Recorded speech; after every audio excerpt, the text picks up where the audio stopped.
Meet the anti-sigma. He's not your typical archetype because he's actively anti-archetype. He is the shape-shifting monster who doesn't obey his own master. Do you ever notice how everyone's selling a version of best self? Like it's a one-size-fits-all vibe? You know the types. Loud alphas, shadowy sigmas, the dark one, zeta. The personality brands that promise clarity but deliver a costume. This script pulls the mask off a different breed, the anti-alpha, anti-sigma. He plays with the weak ones and calls himself the master. Here are 10 unique traits of this unique archetype, not actually an archetype but an anti-archetype. Sit back, relax and enjoy the video. And don't forget the bonus one. Feel free to hover around. Trait number 1, the shapelessness. Do you slip into roles the way other people put on jackets because it feels safer than being seen? You know the pull, the itch to perform a brand of self that promises clarity, status, meaning. He wears many faces and he calls it freedom. He tells himself he is a lone wolf, but his independence smells of fear. He prizes appearing unbothered, when inside there is a small ledger of slights, unpaid. Performative stoicism becomes armor, then prison. Defensive independence becomes a rewired avoidance of rejection. He trades depth for the illusion of uniqueness, polishing a mask that gets him attention but not attachment. You, if you are this shapeless kind, use flexibility like a tool, not a costume. You step into rooms, feel the temperature, and decide whether to speak or withdraw. You don't cling to one label because labels box energy. You protect your edge by retreating into silence to sharpen thought, then return to collaborate, not to dominate. Think like a strategist. Robert Greene calls it becoming formless, and Marcus Aurelius would nod at governing the inner citadel. The point is practical, not poetic. He confuses movement with progress. He confuses mimicry with mastery. If he keeps shape-shifting to escape feeling, he becomes hollow. But don't be fooled, he himself is Robert Greene's power law. Shapelessness be like water. So ask yourself, which are you doing? Adapting to win or hiding to avoid pain? The answer determines whether shapelessness is power or the soft camouflage of stagnation. Trait number 2, you build bridges while others burn them. Here's where you separate yourself from the pack. Alphas dominate through force. Sigmas withdraw into isolation. But you've cracked the code on strategic altruism. You help others not from weakness, but from a deeper understanding of how power actually works. Sun Tzu said the supreme excellence is to subdue the enemy without fighting. You've internalized this wisdom. Every favor you do, every problem you solve, every moment you genuinely care for someone, it's not mere manipulation, it's investment in a network that most people are too blind to see. You understand that goodwill is currency. While others compete for scraps at the top, you're building an ecosystem where opportunities flow naturally toward you. When someone needs a problem solved, they think of you. When a door needs to open, you already know who holds the key. But here's the shadow side most won't admit. He sometimes loses himself in other people's needs. The strategic ally can become the strategic servant, giving so much that his own goals get buried under everyone else's expectations. It's a fine line between influence and invisibility. Nietzsche warned about this. When you gaze into the abyss of others' problems, the abyss gazes back. You can become so good at being what others need that you forget what you actually want. The question becomes, are you building alliances or are you building dependencies? True power lies in knowing the difference. Trait number 3, leadership as a fool's game. Do you feel the ease of slipping out of responsibility as if stepping back were a moral choice? You know that quiet pull, that polite exit when eyes turn toward the throne. He pretends invisibility is a virtue, but his refusal to lead is a weakness dressed as dignity. He sidesteps the burden of command not because he lacks ideas, but because leadership feels like asking for pity. He invents trickery to avoid the role. He maneuvers others into the spotlight and calls it altruism while he disappears. What looks like humility is often a dodge. What looks like strategy is often avoidance. He frames exit as elegance. In truth, he is conserving his skin at the cost of the common good. You, if you watch this in yourself, must be blunt. Walking away becomes a habit that corrodes trust and erases your influence. Marcus Aurelius would tell you the inner citadel is proved by duty, not withdrawal. Sun Tzu would call it a wasted opportunity when the general refuses the field. If you keep fleeing leadership, you train the world to not rely on you. Choose responsibility like a practiced muscle. Step forward when the moment needs you, not because you crave praise, but because you refuse to be the man who hid while the work needed a hand. You see the pity in their eyes. grown adults begging to be the one everyone blames when things go wrong. While they scramble for the privilege of carrying everyone else's weight, you walk free. The question becomes, is this wisdom or just elaborate avoidance? Sometimes the strongest move is knowing when not to play or when to play. Trait number 4, the weaponized empath. Do you share a piece of yourself only to watch them hand you the key to their kingdom? Emotional intelligence, a noble term. For you, it is not a bridge to others. It is a master key. You have learned the alpha's error. Cold domination builds resentment. You have seen the sigma's flaw. Total isolation builds no leverage. So you perfected a third way. You show vulnerability. But it is a calculated performance, a staged collapse designed to trigger a reciprocal confession. You offer a carefully curated wound, and in return you expect their truth. This is not connection. It is extraction. You are not sharing a burden. You are fishing for trust, and you use their empathy as the bait. Your vulnerability is a transaction, not a gift. You listened, you learned, you adapted. You saw that humans are wired to open up to those who open up first, so you turn that wiring against them. You are a locksmith of the soul, and every shared insecurity is a pick you use to open them up. The Stoics warned of this. To be swayed by every passing emotion is a weakness. But to manufacture emotion to sway others? That is a corruption of reason. You speak the language of feeling fluently, but it is a second language, one you use to get what you want, not to express what you are. You build rapport not to build a relationship, but to build a database on their weaknesses. When they look into your eyes, they see a kindred spirit. When you look into theirs, you see an entry point.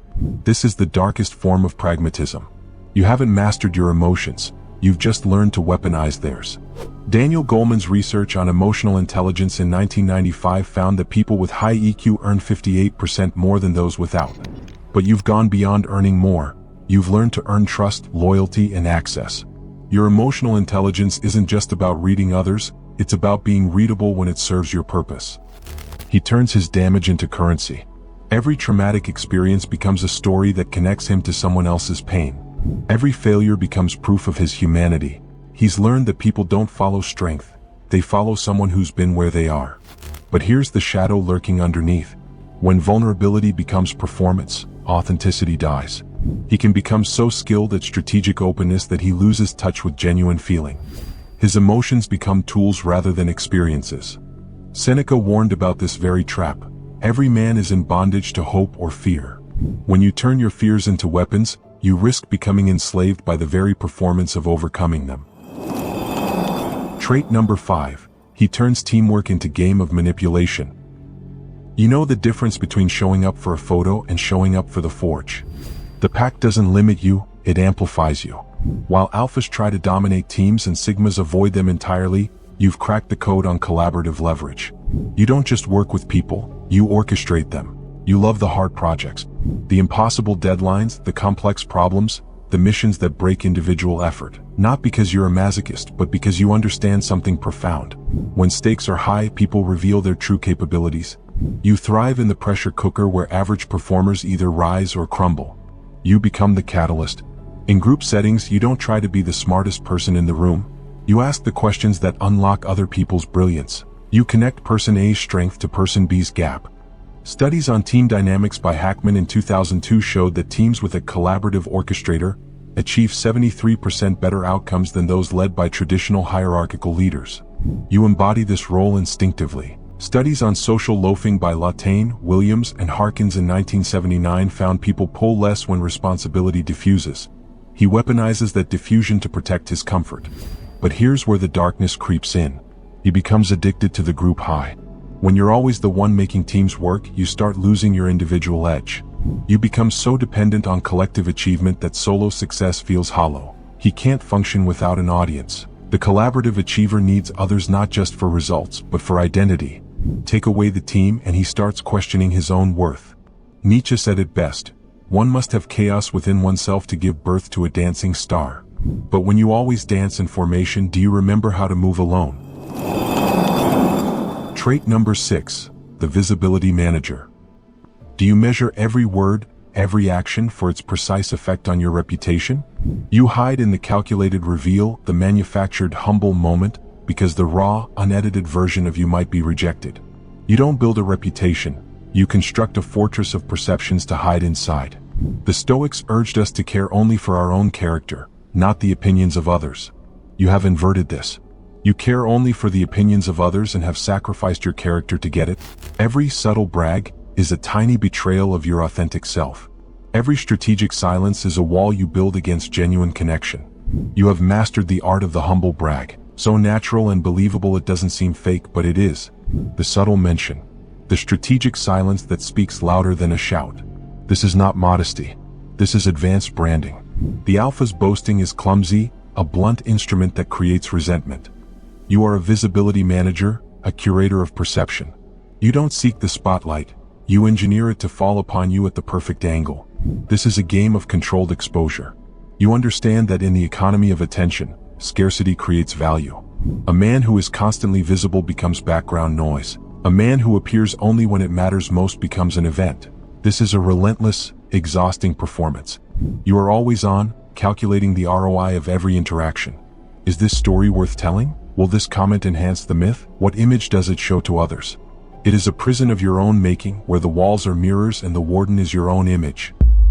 The Stoics preached action without attachment to the fruits of that action. You are the antithesis. The fruit, the perception of the fruit, is the only thing that matters. Trait number 7. You who recharge to strike. Do you protect your hours not to hide, but to sharpen, because you know being present well is better than being present all the time? You smell the difference between retreat that heals and retreat that hides.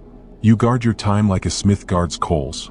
Quiet is not cowardice, it is preparation. As a sigma-aligned ambivert, you move between rooms and caves with equal ease. You mingle when the hunt needs numbers, you withdraw when the plan needs clarity. Solitude is your workshop, not your refuge. You use it to rehearse truths, to tune thoughts, to let anger cool into discipline. Nietzsche would call it a will that refines itself. Marcus Aurelius would call it stewardship of attention.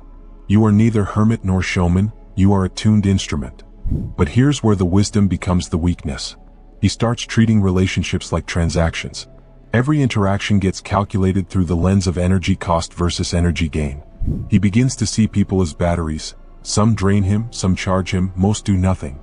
Studies on energy management by Luhr and Schwartz in 2003 found that people who rigidly control their energy often develop what researchers call emotional compartmentalization.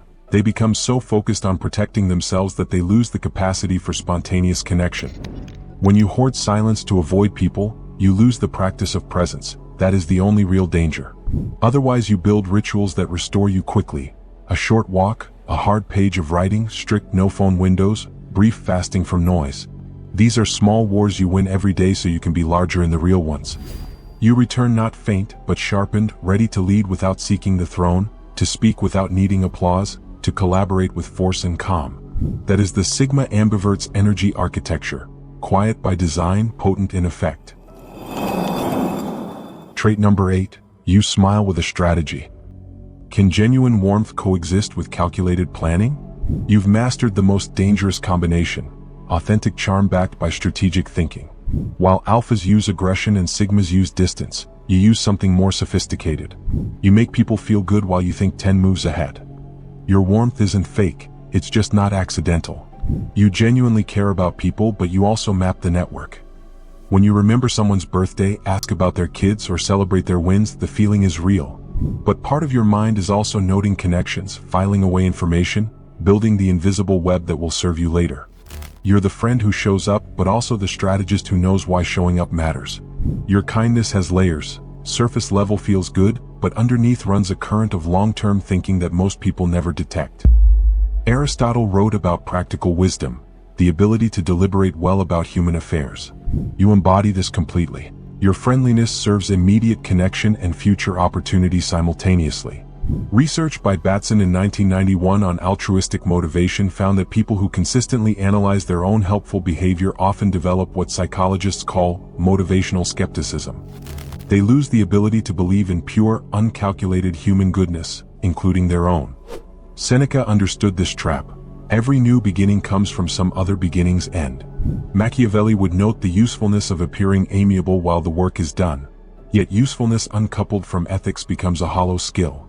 You, if you are this trait in its best form, treat warmth as a tool for honest leverage.